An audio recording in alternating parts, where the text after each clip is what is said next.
These mineral springs are a little bit different than jumping in the regular freshwater springs. This one's kind of a ways out, but it's kind of centrally located. It's a little bit in between. It's not too far off the beaten path. A lot of people know it's here. It's the local swimming hole, but there's just not that many locals. Every time I come here, there's a different group of people here. I've never met the same folks twice, been here many times. This is just a really unique place. You get in the water, it's just as cold. It's breathtaking, the cold, getting in the crystal clear water. That's what they call a sulfur spring or a mineral spring. Locals call it a sulfur spring. I call it a mineral spring. I've done some of the research on this just to start. I've been told and believed to be true and validated a little bit that they once packaged and resold this mineral water for its healing properties. A lot of the folks that come and swim in the spring believe that it has healing properties. If you have an injury, to get in here, it will help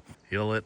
At one time, I believed that to be kind of heebie-jeebie stuff, but I've found it to be true myself. I've been diving in these mineral springs many times over the years now, and I find it consistently to be true that it's both very soothing and helps heal injuries. Just my personal take on it as somebody that didn't believe and had to be proved to a degree. We're going to examine this. I'm going to get in and cool off, and then we're going to go search for the other mineral spring out in the woods. It's a holiday weekend, Saturday afternoon. It's later in the evening, but still hot enough where I'm looking forward to getting in the water.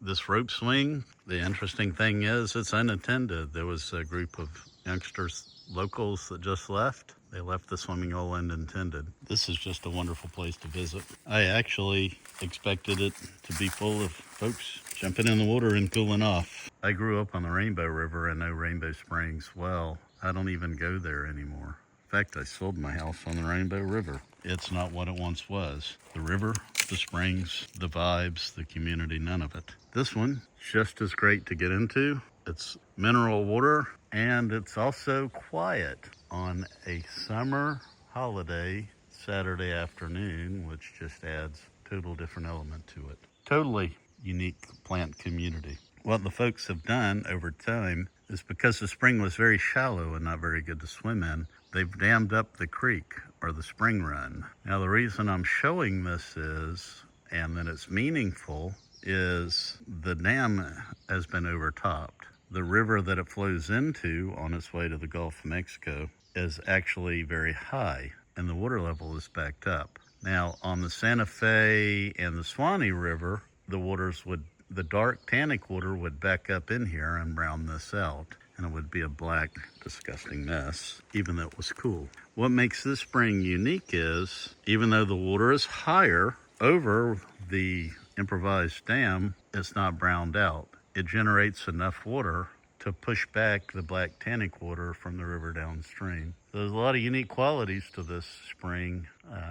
Rainbow River is not, but there's a lot of things that kind of make it almost better than Rainbow Springs. It's all relative, but Rainbow Springs is my home. I grew up there, and I'm right here right now and not on the Rainbow River right now. The mineral springs of Florida, they're underrated and have a misunderstood part of the history of Florida. Where we're at today is the wading pool of Hampton Springs. Some of the muckety-muck and the most influential people in the United States came here back in the day to experience the healing properties of the Hampton Springs. What's not known, and even folks that have promoted this place don't even realize, this is not actually the Hampton Springs. The Springs was out in those woods before they built the hotel here, which has been gone since the 1950s. They actually capped the spring and they ran a pipe, and it conveniently came out here. Later, we will acquire pictures of the bathhouse, the spring, the pool, and the hotel. The hotel sat on the knoll up here. There was a very nice circular spring up there where they showed the water. The walkways still exist. This is the wading pool. There was a bathhouse over this. This is where the rich folks came. Of course, it was very different in nature then, with a bathhouse built underneath. The water came was piped out of the quote-unquote spring here, traveled through this and went into the swimming pool, still exists. It's now been compromised and has a hole in the bottom. The water that travels through this apparatus now flows out of the bottom. The pool is no longer full. Now, the mineral properties of the spring water is underrated.